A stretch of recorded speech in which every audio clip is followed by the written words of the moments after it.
నమస్కారం. ఈ పరాభవ సంవత్సరంలో వృషభ రాశి వారి యొక్క ఫలితాలు ఎలా ఉన్నాయో తెలుసుకుందాం. ఈ వృషభ రాశి వారికి అంటే వృషభ రాశిలో కృత్తిక నక్షత్రం 2, 3 పాదాలు, రోహిణి నక్షత్రము 4 పాదాలు, మృగశిర నక్షత్రం యొక్క 1, 2 పాదాలు ఉంటాయి. ఈ రాశి వారికి ఆదాయం 2, వ్యయం 8, రాజ్యపూజ్యత 7, అవమానం 3గా ఉన్నాయి. ఈ రాశి వారి ఉద్యోగ వ్యాపార పరిస్థితులు ఇలా ఉన్నాయి. ఏంటంటే ఈ ఉద్యోగస్తులకు ఈ సంవత్సరము పట్టిందల్లా బంగారమే అన్నట్టుగా ఉంటుంది. అంటే ఈ ఉగాది వీళ్ళకి అనుకూలమైనటువంటి స్థితిని ఏర్పాటు చేస్తుంది. ముఖ్యంగా లాభస్థానంలో అంటే 11వ స్థానంలో శని ఉండడం వల్ల వీరు పనిచేసే చోట వాళ్ళ మాటకు విలువ పెరిగే అవకాశం కనబడుతున్నది. వీరు పడ్డ కష్టానికి పై అధికారుల నుండి తగిన గుర్తింపు లభిస్తుంది. అది కాకుండా డిసెంబర్ 6 వరకు కూడా 10వ ఇంట్లో ఉండేటువంటి రాహువు ఊహించని స్థాన చలనము లేదా ప్రమోషన్స్ ఇచ్చే అవకాశము కనబడుతున్నది.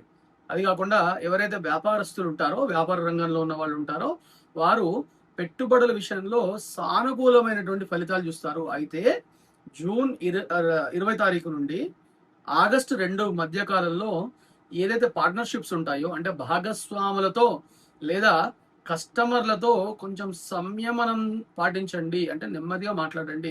ఎందుకంటే భాగస్వాములతో కానీ లేదా వాళ్ళ క్లయింట్స్తో కానీ గొడవలు వచ్చే అవకాశాలు కనబడుతున్నాయి. అది కాకుండా ఈ సంవత్సరం వీరి ఆర్థిక పరంగా వృషభ రాశి వారికి చాలా ఆశాజనకంగా ఉంది. ఒక రకంగా చెప్పాలంటే మీ ఆర్థిక కష్టాలు చాలా వరకు తీరిపోతాయి ఈ సంవత్సరం అంతా కూడా. అంటే ఏదైతే చాలా రోజులు బట్టి ఆర్థిక పరంగా ఇబ్బందులు పడుతున్నారో అది జూన్ 2 వరకు ధనస్థానంలో గురువు ఉండడం వల్ల అది బ్యాలెన్స్ అవుతుంది. ఇంకా అది కాకుండా ఏదైతే నిల్వలు ఉన్నాయో డబ్బు నిల్వలు ఉంటాయో అది పెరుగుతాయి. ఇంతకుముందు ఆగిపోయినటువంటి పనులు రావాల్సినటువంటి మొండి బాకీలు ఈ సంవత్సరము వాళ్ళ చేతికి అందుతాయి. అది ఒక విధంగా ఉంటే 11వ స్థానం అంటే లాభస్థానంలో శని సంచారం వల్ల ఆదాయ మార్గాలన్నీ కూడా స్థిరపడతాయి, స్థిరంగా ఉంటాయి. గృహోపకరణాలు, ఆస్తుల కొనుగోలు చేయడానికి ఈ సంవత్సరం చాలా అనుకూలంగా ఉంటుంది. అంటే ఏదైనా కొనుక్కోవాలనుకుంటే, ఇంట్లో వస్తువులు కొనుక్కోవాలనుకుంటే ఈ సంవత్సరం కొనుక్కునే ప్రయత్నం చేయండి. ఇంకా వీళ్ళ కుటుంబ పరిస్థితులు లేదా కుటుంబ జీవితము, వ్యక్తిగత జీవితము, ఫ్యామిలీ రిలేషన్స్ ఎట్లా ఉంటాయో ఇప్పుడు తెలుసుకుందాము. ఈ కుటుంబంలో వీళ్ళ బాధ్యతలు అంటే వృషభ రాశి వారి యొక్క బాధ్యతలు వారి బాధ్యతలు ఈ రాశి వారు సమర్థవంతంగా నిర్వహిస్తారు. ఈ సంవత్సర ప్రారంభంలో ధనస్థానంలో గురువు ఉండడం వల్ల కుటుంబ సభ్యుల మధ్య ఆప్యాయతానురాగాలు పెరుగుతాయి.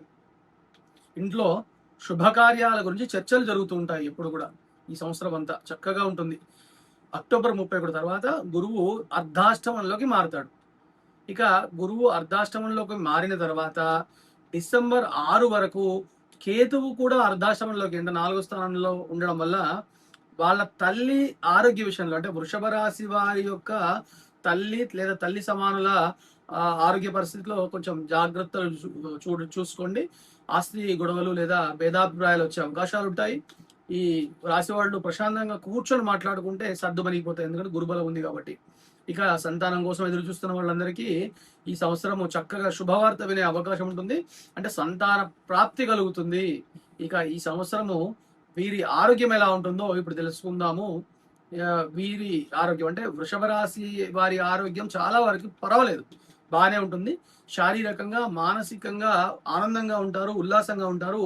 కానీ జూన్ 20 తారీఖు నుండి ఆగస్టు 2వ తారీఖు వరకు జన్మ రాశిలో కుజుడి యొక్క సంచారం ఉంది కాబట్టి అజీర్తి అంటే డైజెషన్ ప్రాబ్లమ్స్ లేదా ఉష్ణ సంబంధమైనటువంటి అనారోగ్యాలు లేదా వాహనాలు నడిపేటప్పుడు చిన్న చిన్న గాయాలు అయ్యే ప్రమాదం ఉంది. కాబట్టి ఆ సమయంలో మీరు ఆహార నియమాలు పాటించండి, వేగంగా వాహనాలు నడపకండి.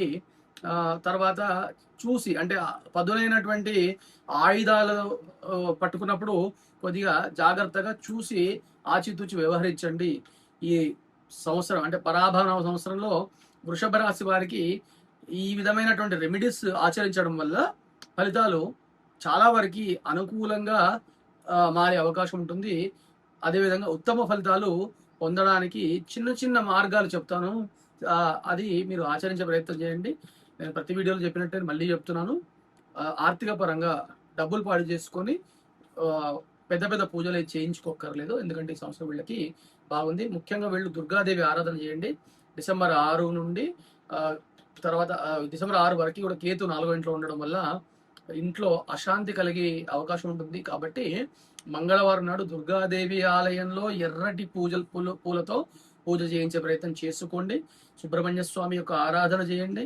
జూన్ జూలై నెలల్లో కుజగ్రహము లేదా కుజ సంచారము అనుకూలంగా లేదు, చాలా ప్రతికూలంగా ఉంది. కాబట్టి మంగళవార నియమాలు పాటించండి. వీలైతే మంగళవారం నాడు కందిపప్పు తినడం మానివేసి కందులుగా లేదా కందిపప్పు దానం చేసే ప్రయత్నం చేయండి. అదేవిధంగా గోమాతకు సేవ చేయడము శుక్రుడికి అత్యంత ప్రీతికరం. కాబట్టి ఆవుకి శుక్రవారం నాడు నానబెట్టిన పప్పులు కానివ్వండి లేదా చక్కటి గడ్డి, పచ్చి గడ్డి తినిపించడం వల్ల లక్ష్మీ కటాక్షము సిద్ధిస్తుంది. ఈ పరాభవన సంవత్సరము ఈ వృషభ రాశి వారికి శుభాల్ని చేకూరుస్తుంది.